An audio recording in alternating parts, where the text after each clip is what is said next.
In this video, I'm going to go over the topic of speciation. So what exactly does that mean? Well, according to dictionary.com, speciation is the formation of a new species because of geographic, physiological, anatomical, or behavioral factors. That, of course, prevents the successful breeding of a population. That was a lot of words, but let me give you an example and I will help it make more sense.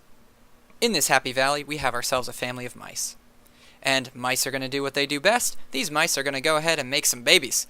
So of course, once they start making their offspring, they are going to fill the valley with a bunch of happy little prodigies that then can become more mice just like themselves.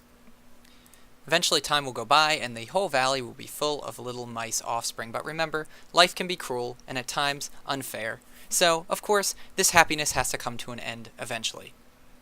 There just so happens to be a volcano not that far from here, and that volcano is going to do what volcanoes do. Eventually it will explode, and it's going to rain some fiery nonsense down upon our poor mice in the valley.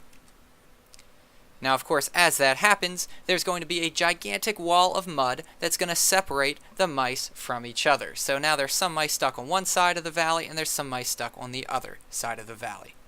What a hot mess this has become. Our mice are what's called geographically isolated. They are separated by a wall of mud that was created from our volcanic explosion earlier. Now these mice can no longer hang out together, they can't be friends, they can't do anything together because they quite frankly cannot travel long distance over this giant mud wall to get to one another. They are now isolated populations, and they will form two distinct populations given enough time. So this entire process is what's called allopatric speciation, and it's actually more common than you might think. Geographic isolation happens because one population can no longer reach the other population, and that's actually going to reduce gene flow from one group to the next, isolating the group. Let's say that we have population 1 and population 2. Population 1 is our mice that got stuck on the left side of the valley, on the left side of that gigantic mud flow that separated them. Population 1, they have to stay strong and fit to survive in their new environment.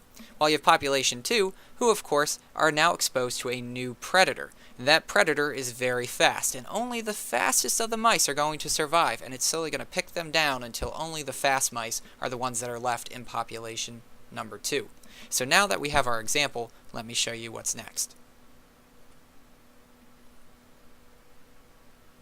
After a large amount of time passes, this could be hundreds of years, the populations have become unique, meaning that they can no longer breed.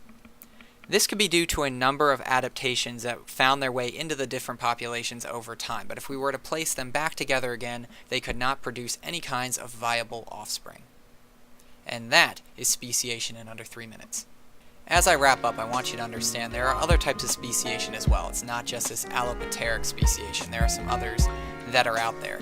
But these are for another video down the line, and we'll talk about that a little later in class if we have time.